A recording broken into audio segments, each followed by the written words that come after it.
O Senhor esteja convosco, e Ele está no meio de nós. Saudações.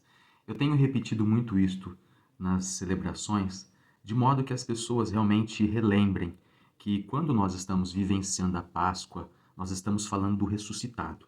E quando falamos do ressuscitado, eu sei que nós temos o período litúrgico que é cronológico. Só que quando a gente fala de ressuscitado Espírito Santo, nós estamos falando do tempo da graça, ou seja, tudo já aconteceu. Então, quando eu digo para você que o Senhor está com você, o Senhor esteja contigo, e na tradução brasileira fica Ele está no meio de nós, é para relembrar que Deus sempre estará com você, comigo, conosco. Para que todos os dias e por onde quer que a gente vá, este Deus vá sempre no meio de nós. No meio, aqui. Eu sei, repito sempre, eu estudei para saber que o Espírito Santo, que conduz a igreja de Jesus Cristo, está no meio de nós, mas especialmente está aqui dentro.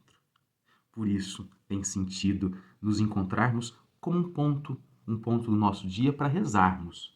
Mas Ele está sempre conosco. Este ponto de encontro significa que eu paro em agradecimento, rezo e me faço merecer, me faço aquietar para que realmente eu consiga contemplá-lo, ou seja, contemplar esse Deus que está sempre no meio de nós e que quando a gente reza nos faz e a gente se faz mais e mais com Ele.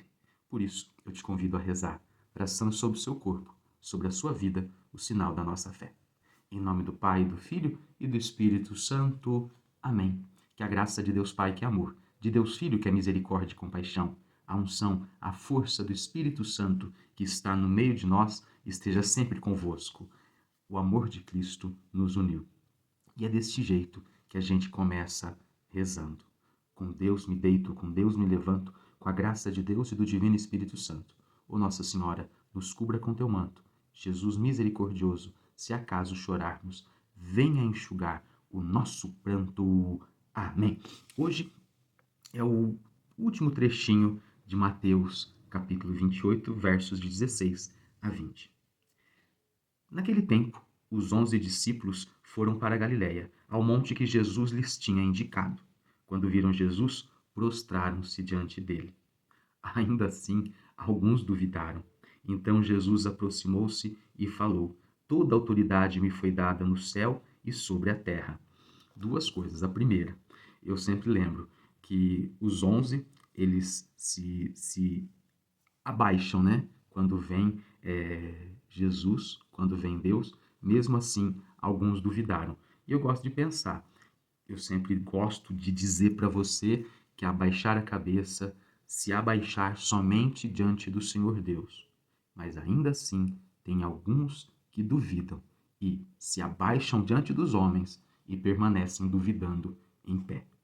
Repito, quando acontece alguma coisa de ruim, uma pessoa maldosa faz alguma coisa para você, ao invés de você continuar de cabeça erguida, seguindo, você abaixa para ela. E ao abaixar para ela, é como se você ficasse em pé diante de Deus, dizendo assim: eu duvido que o Senhor esteja comigo, o Senhor me abandonou, olha o que eu estou vivendo. E não, pegue e vá firme, erga a cabeça, vá em frente, saiba o Deus que está com você, não esqueça jamais disso. Então, abaixar a cabeça para dizer é o Senhor que está no meio de nós. E sem dizer, né, que toda autoridade lhe foi dada. E se foi dada sobre o céu e a terra, a nossa proteção está no nome do Senhor, que fez o céu e a terra e tem autoridade sobre ela. Portanto, ide fazer discípulos meus todos os povos. Ide fazer discípulos meus só os que são bons. Ide e fazei discípulos todos aqueles que abrirem o coração e quiserem ser moradas do Deus vivo. Repito, ide e fazei discípulos de Jesus todos aqueles que se abrirem seu coração para recebê-lo, para receber o Deus vivo. Batizando-os em nome do Pai, do Filho e do Espírito Santo, e ensinando-os a observar tudo o que vos ordenei. O que Jesus ordenou mesmo? Você tem que obedecer esse mandamento, aquele mandamento. Eu vos dou um novo mandamento, que vos ameis uns aos outros, assim como eu vos amei, diz o Senhor. Sexta-feira Santa, Quinta-feira Santa, desculpa. Eu vos dou um novo mandamento, que vos ameis uns aos outros, como eu vos amei. Esse é o grande mandamento. Percebe que esse Deus quer que você ame, perdoe, possa ficar de cabeça erguida para o mal que foi feito e não fique pelos cantos remoendo com raivinha, titezinho. Ai, tô tão tite, ai, tô tão triste porque foi feito isso pra mim, ai, meu Deus do céu.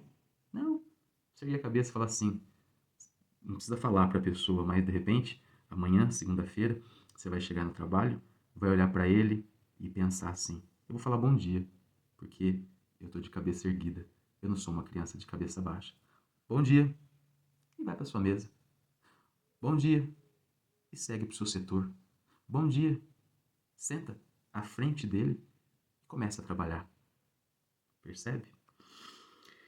E ensinando a observar tudo que vos ordenei, eis que estarei convosco todos os dias até o fim do mundo. Eis que estarei convosco todos os dias até o fim do mundo. Palavra da salvação, glória a vós, Senhor. Você lembra como começa o Evangelho de Mateus? Dizendo assim, José, não tenha medo, pois aquele que vai nascer será Emanuel, que significa Deus está conosco. Começava assim Mateus. Como termina? Eis que estou convosco. Foi anunciado que Jesus era Emanuel, Deus conosco. Hoje, final, também repetimos, Ele está conosco. Fica para você. Do que você tem medo? Quando a gente está sozinho, a gente sempre tem medo. Será que não chegou a hora de você erguer a cabeça e dizer assim, Senhor, eu abaixo a cabeça para rezar, mas neste momento eu ergo minha cabeça para que essa semana seja uma semana abençoada. Ergo minha cabeça para que ninguém me derrote, pois eu sei de onde vem minha salvação. Eu sei quem está comigo. Por isso, eu tenho essa força de Deus. Será que a gente não precisa realmente descobrir e ir com toda a força, com toda coragem, com toda a garra? Este mandamento de Jesus, de ir a todos os povos, de ir a todos os homens. Não é para você pegar um avião e ir lá para a África. Não, se tiver vocação, vai. Mas ir a todos significa que você seja discípulo de Jesus onde você está. O que é ser discípulo de Jesus? Não é alguém que vem ou participa da Santa Missa, participa da celebração, participa do culto e depois fica arrotando hóstia durante a semana. Ai, Zé, que coisa horrível, como você fala isso? Sim. Não adianta arrotar hóstia, ou seja, dizer que você é da igreja. Tem que parecer, tem que ser da igreja. De que jeito? Falando mal dos outros, isso não é ser de igreja. Apontando o dedo para os outros, isso não é ser da igreja. Decorando os mandamentos, os estatutos, as regras, os cânones do direito canônico, ou os versículos da Bíblia para apontar para o outro, isso não é ser discípulo de Jesus. Ser discípulo de Jesus é estender a mão. Quando você perceber que alguém é novo na igreja, se você o conhece, seja bem-vindo, fiquei tão feliz de te ver na igreja. E não precisa chegar e falar assim, porque o pastor, o padre, o ancião, ele atende tal dia aqui na igreja. Larga, moça, para. Puxa, que bom, quero te ver na próxima celebração aqui. Aí já fica assim, porque não, porque a hora você precisa confessar pra voltar pra igreja. Larga a moça besta, ele tá voltando por Jesus, calma. Tudo tem um tempo. Se ele quiser e perguntar, você fala. Mas a gente fica colocando já empecilhos para receber. Receba de braço aberto. Isso é ser cristão. Estender a mão e receber. Seja bem-vindo. Que bom que você está aqui. Eu estava esperando um dia que eu pudesse te falar. Eu te via. Eu sempre te vejo na vizinhança. Tanto tempo que eu queria te convidar para ir na igreja. Isso é ser discípulo. Passar e falar assim, meu irmão, hoje tem celebração, hoje tem culto, hoje tem missa. Você não quer ir? Mas eu me sinto estranho. Não, se você quiser eu passo daqui, a gente vai junto. Você tá vendo? E falar o bem, falar do amor de Deus. Não da... tá vendo? A gente vai lá, mas eles não vão olhar direito para você. Isso é teu. Não é a comunidade que é assim. Então, isso é necessário para a gente fazer discípulos.